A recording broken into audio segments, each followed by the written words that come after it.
This is Miss Correa, Miss Serrano-Correa, and I'm back going over chapter 5, which is control structures. In this chapter, we're going to talk about repetitions, so loops.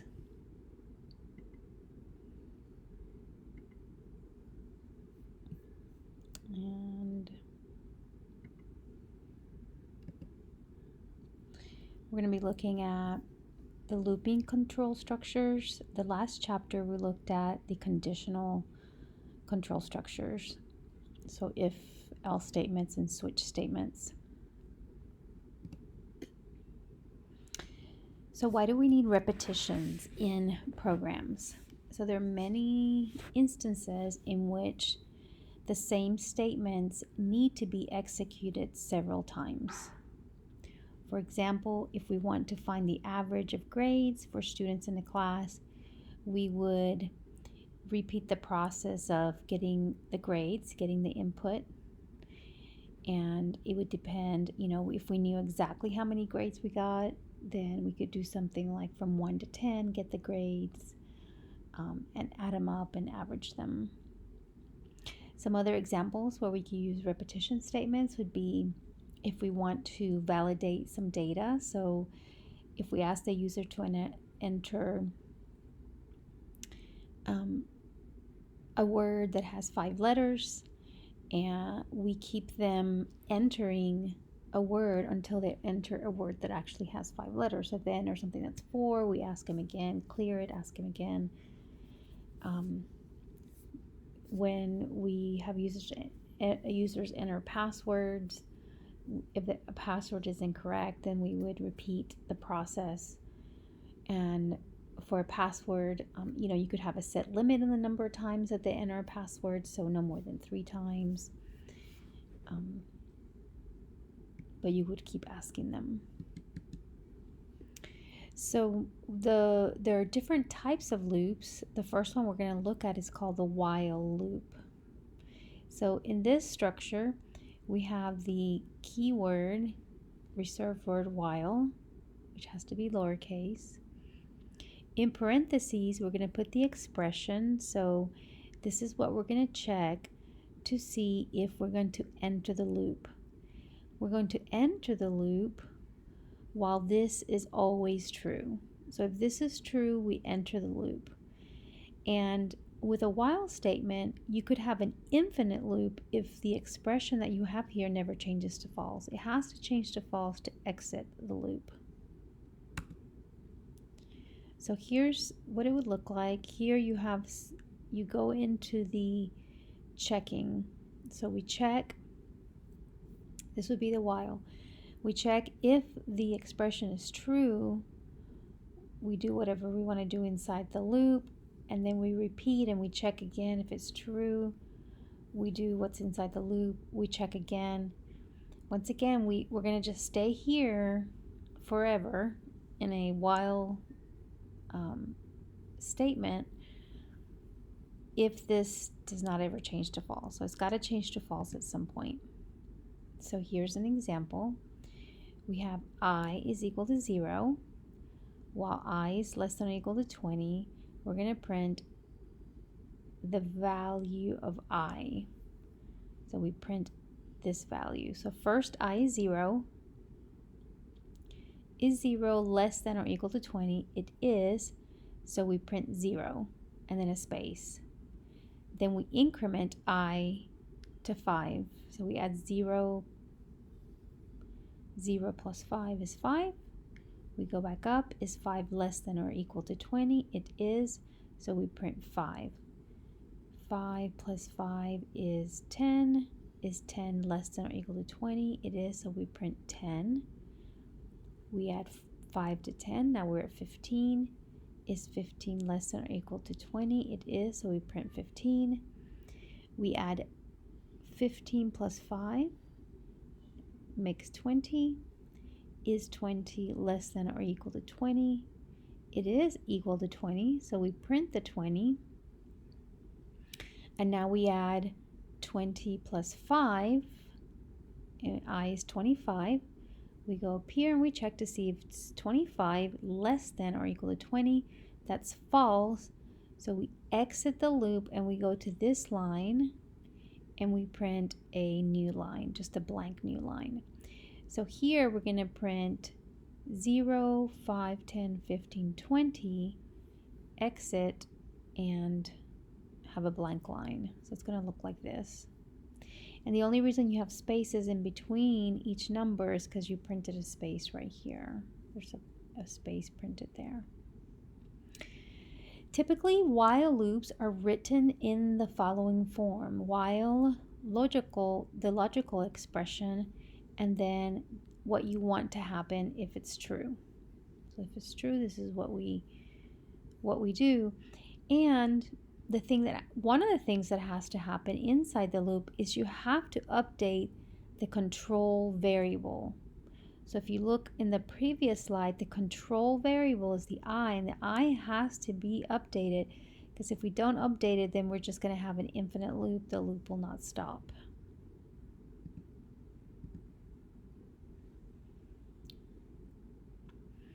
A counter-controlled while loop is used when an exact number of data or entry pieces are known. So for example, let's say that we're going to average 3 test grades. We know that it's 3 test grades. So we would say, okay, while our counter is less than 4, because we have 3 test grades. So while counter is less than 4, do whatever it is we want to do, and then increment our counter. Actually, counter started at 0. So since we started at 0, we need to make this less than 3, because it'd be 0, 1, 2, if that makes sense. So I would start my counter at 1, and I would count 1, 2, 3, and then say, is counter less than or equal to 3, or to whatever n is. And this n right here is going to be the number that we know for sure that we want the loop to iterate. So if we know we want the loop to iterate 3 times, then n is going to be 3. And n can be a final, so it can be a constant value, or you can just stick a 3 in there instead of the n. So here is an example. Suppose that this is the input. So we're going to input these numbers right here. And suppose you want to add all these numbers together and find their average. So we would import java.util.star so that we can use the console, the scanner class. So we define an object console of the type scanner, and we decide that we're going to get the input from the keyboard. We have an integer called limit. It's going to store the number of items in the list. We have an integer called number. It's a variable to store the numbers that we are reading from the keyboard. Sum keeps a sum of all the numbers, or the total of all the numbers. And then counter is going to count how many times we loop. So it's going to be the loop control variable. So the first thing that we do is we ask the user to enter the number of integers in the list. So we're here in this example, the user will know how many numbers. It doesn't always have to be that way. So 1, 2, 3, 4, 5, 6, 7, 8, 9, 10, 11, 12. The user would enter a 12. And limit would be a 12. Sum is 0, counter is 0. Then we say enter 12 integers. So they said that limit was going to be 12. So this says enter 12 integers. So then we have a loop that's going to iterate 12 times. It's going to enter 12 integers. So counter, we're going to start counting. This counter is going to start at 0. And it's going to stop at less than 12. So it's going to go from 0 to 11. 0 to 11 is 12 times. And it's going to ask the user, it's going to let the user enter a number. It's going to grab the number, and it's going to accumulate it inside this variable called sum. Sum equals sum plus number is called an accumulator. To be able to accumulate this value, you would say sum equals sum plus number. So you take the sum, you add the new number, and you assign it to sum. Next time you take the sum, you add the new number, and you assign it back to sum. So this is how accumulators look like. These two variables have to be repeated for it to accumulate. Otherwise it doesn't work. So once this loop iterates 12 times, it comes out and it prints the sum of the numbers equals, and then it gives the sum. So the sum of the 12 numbers equals whatever the sum is.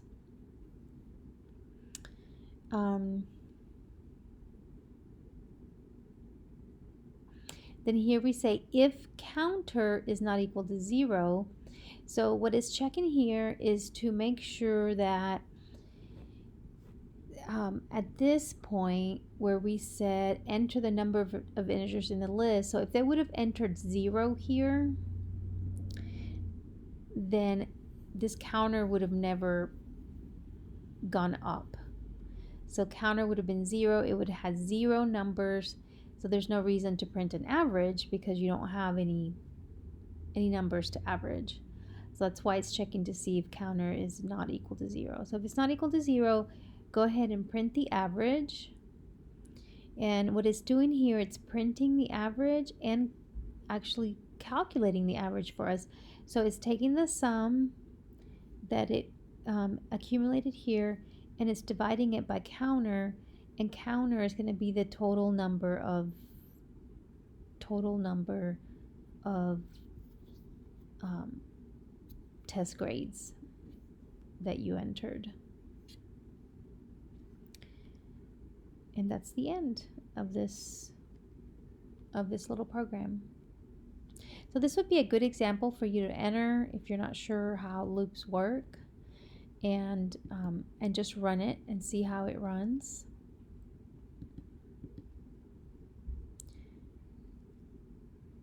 So here's a sample run. Enter 12 integers. The user enters these integers. The sum of the 12 integers equals this. It takes this, divides it by 12. So I'm going to use my calculator and I'm going to type 335 divided by 12. And it equals to 27.916. But we didn't tell it that we wanted to show the decimals because we defined sum. Sum is an integer, and if I want to see the decimals, then I have to put a parentheses here and here where I'm dividing, because I'm dividing an integer by an integer, and I have to put the word float in front of it, or double, and then it would show me the 27.9 and the other numbers. But since I didn't do that in the example, then I'm just going to get it's just going to truncate all the decimals, and it's just going to give us a 27. It does not round up, just truncates. So here we have a while loop again, and this time we again know the exact number of entry pieces. Oh no, I'm sorry, the exact number is not known, but we know that the very last entry is going to be a very special value. For example, you could say enter the numbers to average, enter a -9 199 to stop, or enter -1 to stop. So -1 would be that special or sentinel value that makes the loop stop. So here is an example. That special value would be -999. And then we would have a loop that said, while the number is not equal to -999, add, count, get the next number. You get the next number. Is it -999? No. Accumulate it, increment the counter, get the next number. And this loop will keep going until the user right here enters -999. So they can enter as many numbers as they want, and this number will make the loop stop. Flag controlled while loop. So here we have, we keep the loop going while not found. So found will be defined as a Boolean and set to false. So while not false is true. And then at some point in your loop, you're going to have some kind of condition. And if that condition is true, you're going to say, oh, I found what I was looking for. Make found true, and then say, well, not true will be false, and it will exit the loop. So for example, let's say that you have a list of numbers and you're looking for the number to see if the number 100 is in there. So you keep looking and looking and looking, and if the number that you're looking at is 100, then you set found to true, and then it makes the loop stop because you have here not true, not found.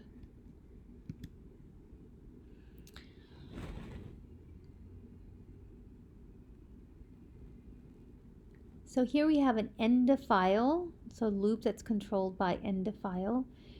It is used when input is from files. It is a sentinel value. In an end of file control while loop that uses the scanner object console to input data, console acts as the loop control variable. So what's controlling our variable is if it's the end of the file or not. The method has next of the class scanner returns true if there's an input in the input stream, otherwise it returns false, so we know that we're at the end of the file.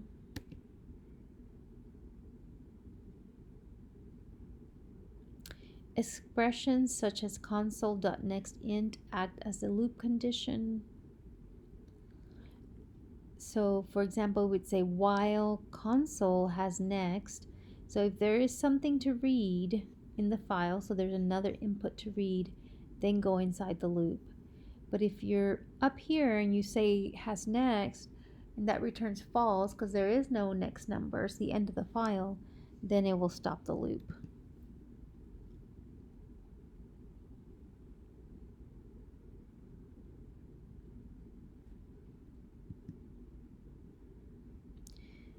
The following code uses an end of file controlled while loop to find the sum of a set of numbers. So here we say console.has next, num equals console.nextInteger. So we get an integer, we put it into sum, we accumulate it, and then we find out if there's another number to get.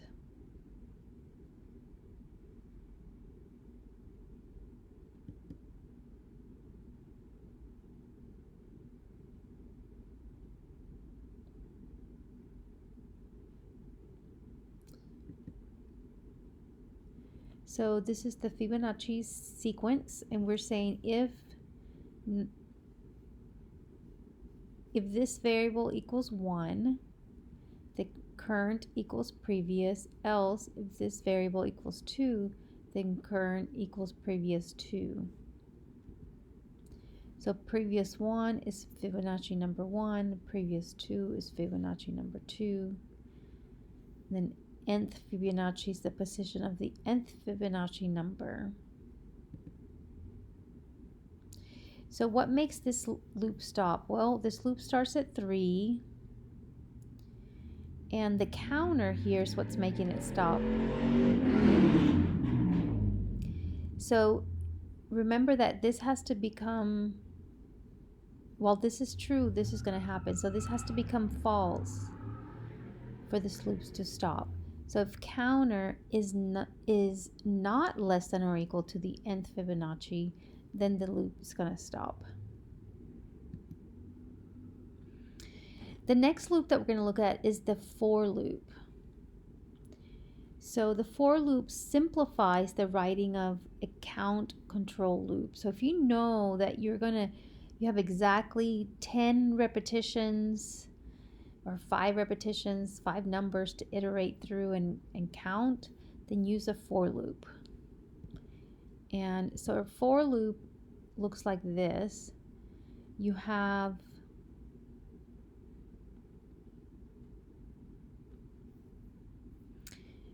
let's say x equals 0, and you go in here and well, actually you don't have to initialize for a for loop. You don't have to initialize your variable here. You initialize your variable in your logical expression, actually, and you say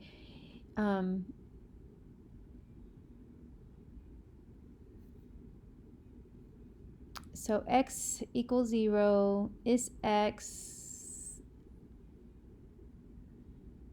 less than or equal to 5. Let's say we have 5 things that we want to get. If that's true, we do something and then we update x, so we increment x to 1, and then we say, is x less than or equal to 5? Yes, it's 1. Increment to 2, so on and so forth until it gets to the 5, to whatever you want to stop at. So here we initialize the variable I has to be defined up here before you use it, or you can define it here inside the loop. If you define I inside the loop, it's only going to be available for you inside this loop. You can't use I again until you initialize it again. So I is equal to 0, I is less than 10, I plus plus. So what's going to happen is we set I to 0, we go here, we print I, we go here, we increment it to 1, we check to see we set I equal to 0, we check to see if 0 is less than 10, which it is, then we print 0. Increment to 1, check to see is 1 less than 10, it is, print 1. Increment to 2, check to see is 2 less than 10. So we never go back to here. This is the initializer. We just keep going here, here, here, here, here, like that. And so it's going to print 1, increment to 2, 2. So once you print 9, so we print 9 here, we increment to 10. Is 10 less than 10? It's not, so it stops. So it's only going to print 0 to 9. Here's another example. Here we initialize at 1, so we're going to go from 1, and we're going to go all the way to less than or equal to 5. So we're going to print the word hello and a star 5 times. So this prints hello star 1 time, increment to 2, 2 is less than or equal to 5, print hello star, go to 3, print hello star, go to 4, 4 is less than or equal to 5, go to 5, 5 is less than or equal to 5, print, go to 6, 6 is not less than or equal to 5, so we stop. So it prints hello and star 5 times. In this example, we don't have, the difference is we don't have the curly braces. So the curly braces tells us do these 2 statements for this loop. In this one, the for loop doesn't have the curly braces, so we're just going to take the first line and it's going to repeat the first line only. So it prints hello 5 times, 1, 2, 3, 4, 5. It exits once I is 6, because 6 is not less than or equal to 5, and then it prints the star. So here we're going to see hello 5 times, the star 1 time. Here we see hello and star 5 times. So the for loop does not execute if the initial condition is false. So for example, if I set I equal to 6, 6 is not less than or equal to 5, so it would never run the for loop. The for loop updates the update expression changes value of loop control variable, eventually making it false. Update expression changes the value of the loop control variable. This is the update expression. It changes I.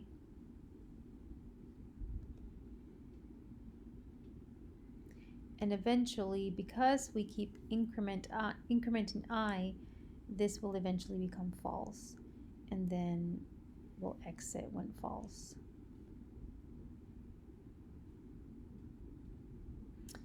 If this never changes to false and it always stays true, then of course we're going to have an infinite loop inside here.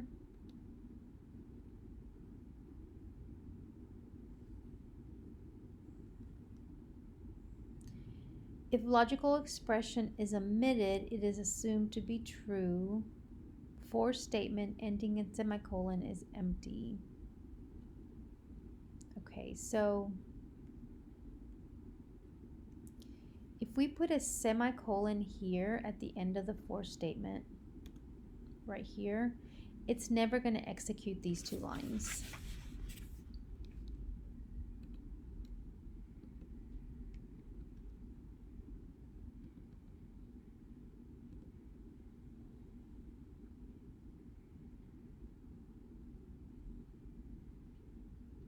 So here we're using a for loop. It reads 5 integers and finds their sum at their average. Consider the following programming code in which I, new num, sum, and average are integer variables. So basically it's telling you that it's going to define it. It doesn't show it here, but all these variables have been defined as integers, even though it's not showing it. Okay, so we've defined the variables to integer. Now we set sum to 0. Anytime you have an accumulator like sum, you have to clear it out. Because remember, when you define a variable, it's going to have junk in it. So you don't want to add this number to junk and have the wrong sum. So we start at 0, we're going to stop at 4, and we're going to get 5 numbers and we're going to accumulate them. We're going to get that sum divided by 5 and get the average. We're going to print the sum and we're going to print the average.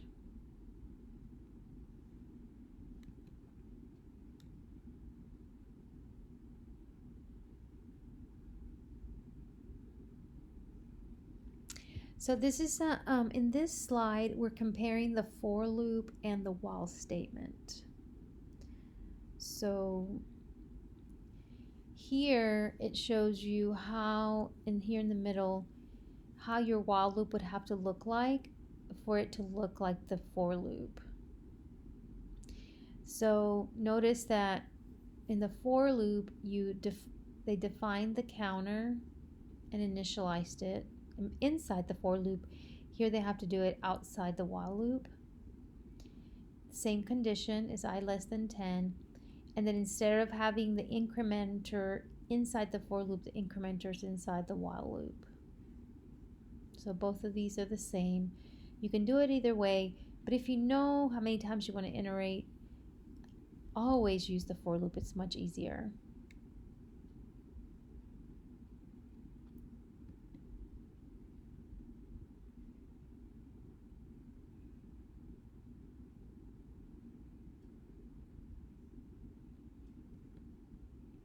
So here we're looking at a program where it says n is set to 20. So this for loop is going to stop at 20. It's going to start at 1 and it's going to go all the way to less than or equal to 20. If you notice here, counter is not changed anywhere. The only place that counter is changed is right here. We're adding 1 to counter every time. So this loop, it's going to iterate, or it's going to go around 1 to 20 times. So 20 times this will iterate. And what this is doing is it's getting a number. So it's asking the user to enter a number, console.nextInt. It prints the number, and then if you divide the number by 2 and you don't get a remainder, then the number is even. But if you get a remainder, then the number is not even. So here it's counting basically how many even numbers you enter. It's also counting how many zeros you entered. So if the number's even, so if number, like if I enter a 10 mod 2 is going to be 0. So it's going to tell me that's an even number. If I enter 11 mod 2 equals 1. So it's an odd number. So it increments the number odds. If I enter a 0, then it's going to go here, K0. So we're going to have 0 modulus, 0 remainder. And then we're going to check, is the number that we entered equal to 0? If it is, then count. We want to keep track of how many zeros were entered. So we want to keep track of how many even numbers were entered, how many zeros were entered, and how many odd numbers were entered. Here we're using the switch statement.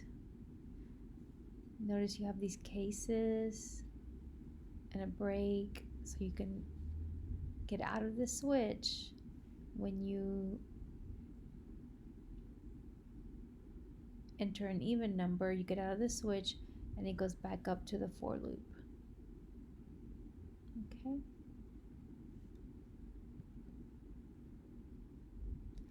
The switch statement in step 3C can also be written as an if-else statement as follows. If the number %2 is equal to 0, increment evens, else odds. Okay, so let's see what the difference is there. Oh, I see. So instead of using a switch statement, they've used here an if statement. So something you might want to look at and run and test out.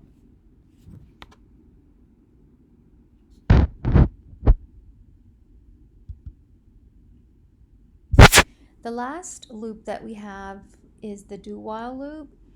The do while loop, it's going to execute at least one time. So you want it to execute once. Oops. And then you check to see if the expression is true or false.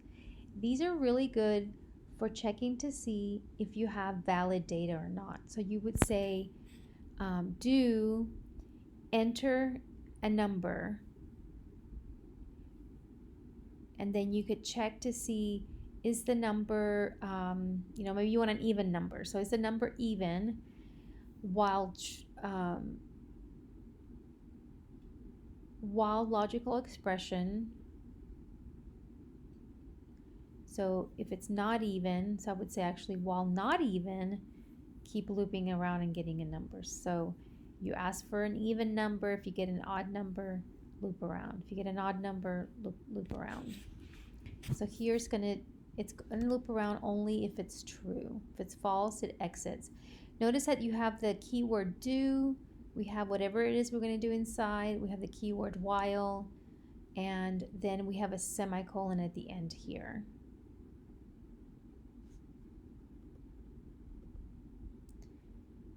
Let's see if we have an example. Okay, so here we have I equals 0. We go, here's our do while loop. It starts here, it ends here with a semicolon. We're going to keep doing this while I is less than or equal to 20. Once I is no longer less than or equal to 20, so at 21 or 22 or 23 or 20, whatever, then we would stop. So I is set to 0, we print 0, we increment to 5. Is 5 less than or equal to 20? It's not. I'm sorry, it is less than or equal to 20. So we loop again, we print 5, and then 10, and then 15. Okay, so let's say that we're at 15. We print 15. We take 15, we add 5 to it, we get 20. Is 20 less than or equal to 20? It is. So we go back in and we print the 20. We add 5. Is 25 less than or equal to 20? It is not. So it exits and it only prints 0, 5, 10, 15, 20. This is the do while loop. This is the last loop that we look at. So anytime we want to use this loop is when we definitely want to go inside at least one time and then check. So I use these loops when I get data. So I would get data here from the user, and then I want to check the data. So this is a really good loop to check to see if you're entering valid data.